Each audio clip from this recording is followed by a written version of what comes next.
Welcome everyone to the Goodfellas podcast. This is the Fellas series where we do Q&As, reacting to viral videos, doing challenges or answering questions or giving life advice. Yeah. I'm Shaun. And I'm Clarke.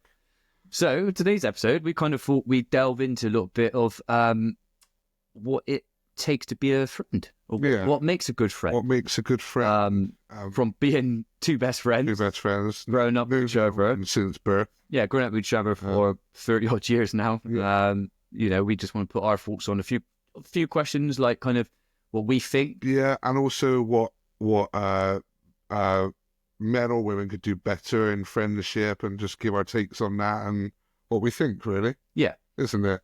So I think the first one would be, for me, is kind of what makes a true mate stand out. Yeah. Like I said, we're best friends. Yeah. You know? Yeah. I'm not your fucking friend. No, Yeah. Great. Yeah, I think being there, but when we say being there, it's not like, not just a message, not just that. Like, I've gone through loads of things, you've gone through some things, and I think we've physically recognized that. Yeah.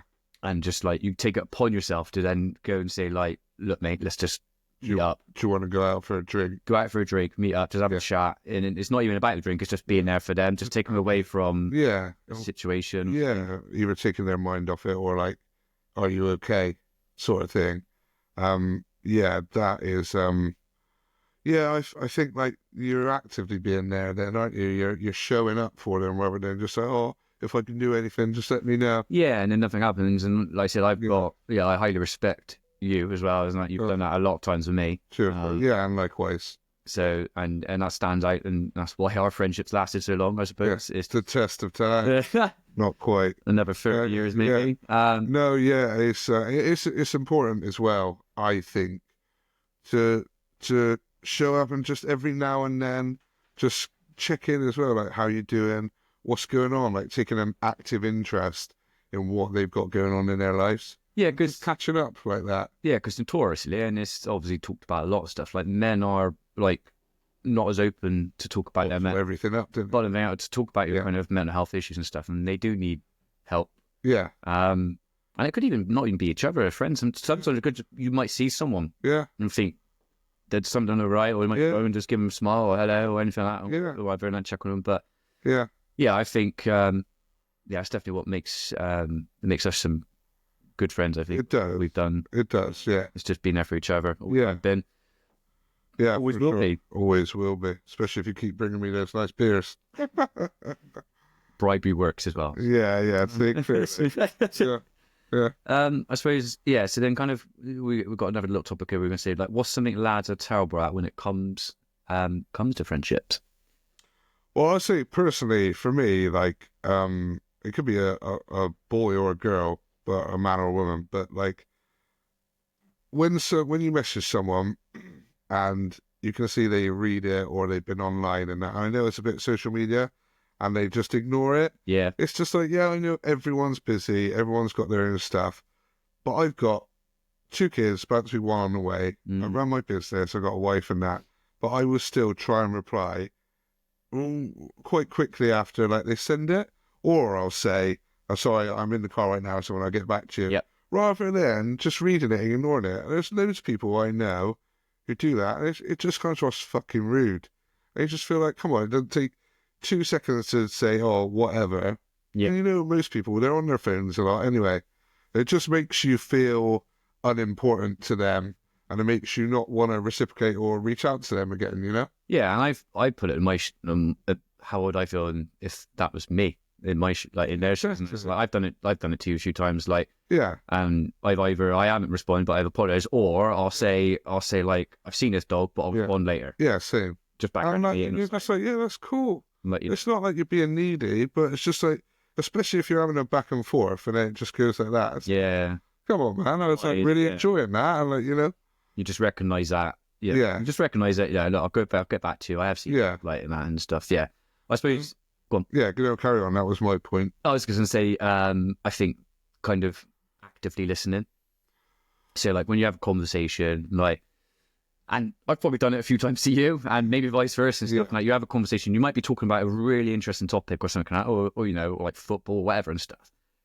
And it could be whatever. And then in your head, you're like, oh, I've got something I really want to say.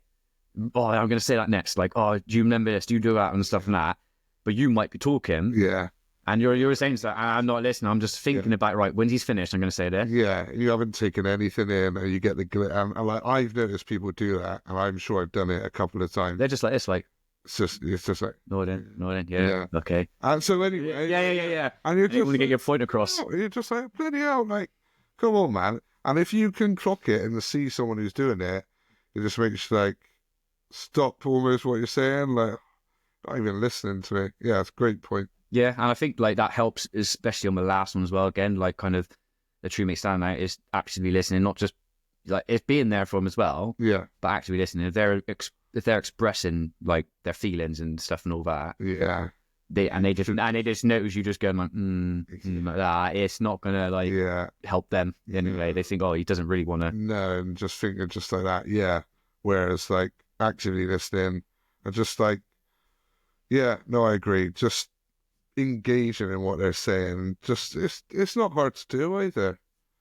Just don't always be so quick to just say what you want to say. Sometimes being a listener, honestly, I've like spoke to you about some really personal stuff, and you just listen, and at the end I'm like, thanks so much for that, dog. You've hardly said anything. Yeah. So it's just like it's like an outlet for you, outlet for you to pour your feelings out, and just makes you feel instantly better. It does. So rather than bottling up, like definitely, bottle things up, and like you just find someone to talk to if you can. Obviously, I got family and that, I got you and that, and it just takes whatever burden you have, it just spreads it out.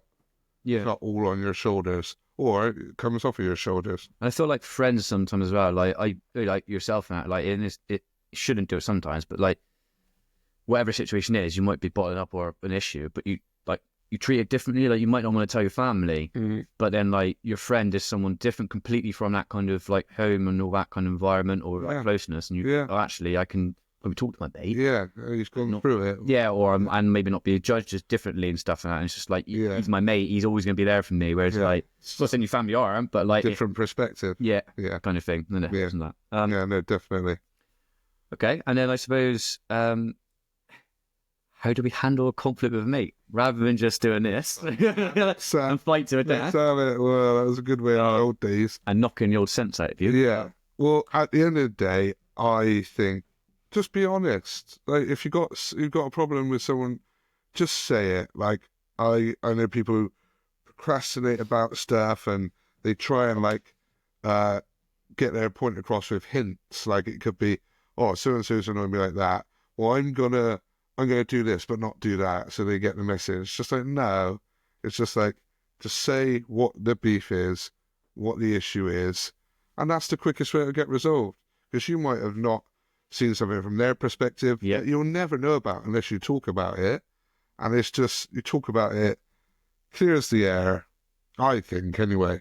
Yeah, I think there's different approaches. Like some people like can be a bit more like straight to the point. Forthcoming and that. Yeah. Whereas I'm probably a little bit different to that, a little bit. Like I feel like I kind of, you might have an issue, but there might be a reason why, you've, and I'm trying to understand your reasoning behind it. Like, so like you might have done something. I'm thinking, well, hang on a minute, why have you done that, man? And instead of having it go, I'm thinking, is there a reason why? Yeah. So then like, I'll approach the conversation slightly different, maybe. Yeah. Oh, I'm not saying about him, I'm confronting them. No, I know. It's just like, oh, look, I noticed you've been off with me. Yeah. Is everything all right? Yeah.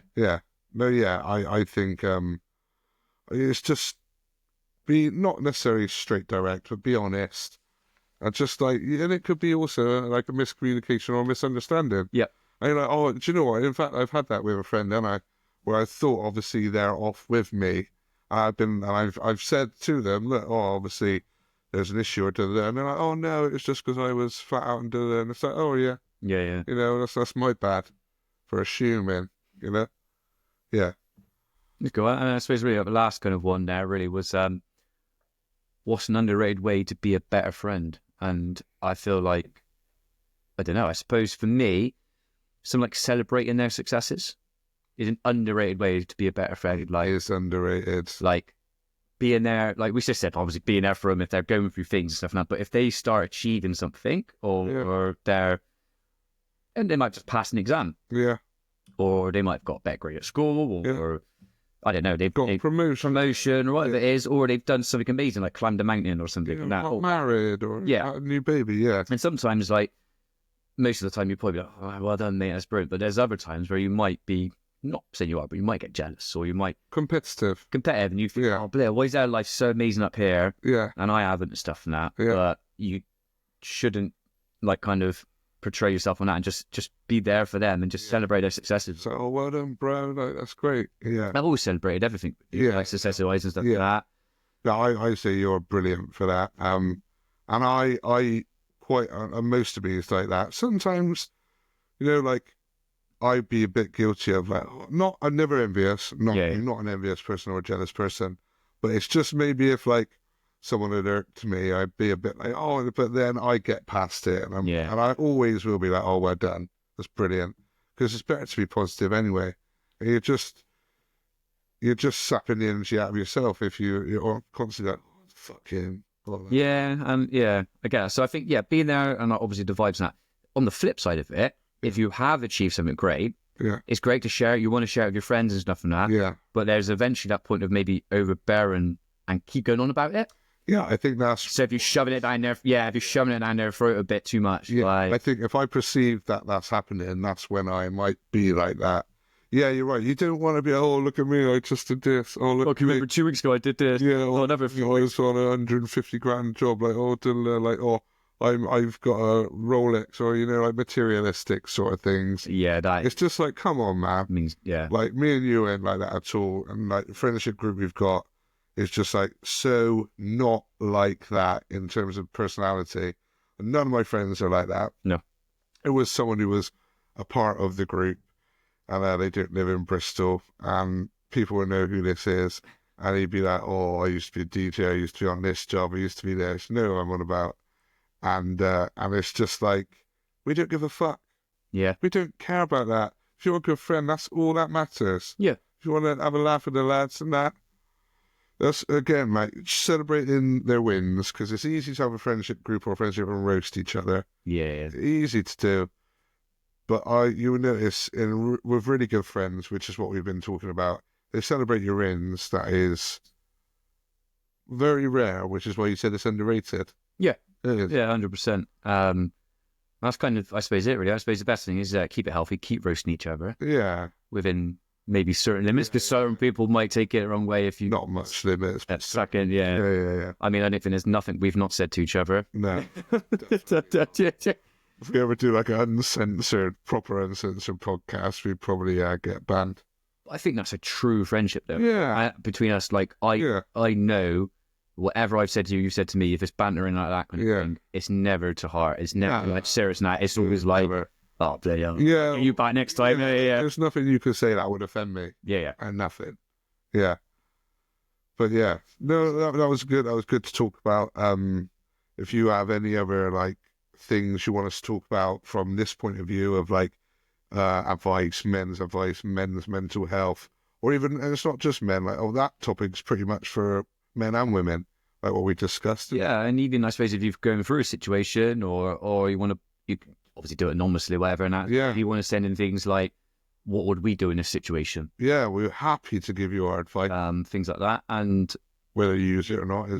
Whether or not you agree with the advice, if people think out there, well, it's bad advice or good advice, but like, it's our advice. It's our advice. And if you want us to give it, then send it in. We'll give it. But thank you for watching and listening. Follow us, our Linktree, Goodfellas Podcast. We'll put all the links up on our socials. And we really appreciate you watching. Thank you, and we'll see you next time. Cheerio. Cheers, everyone. Bye.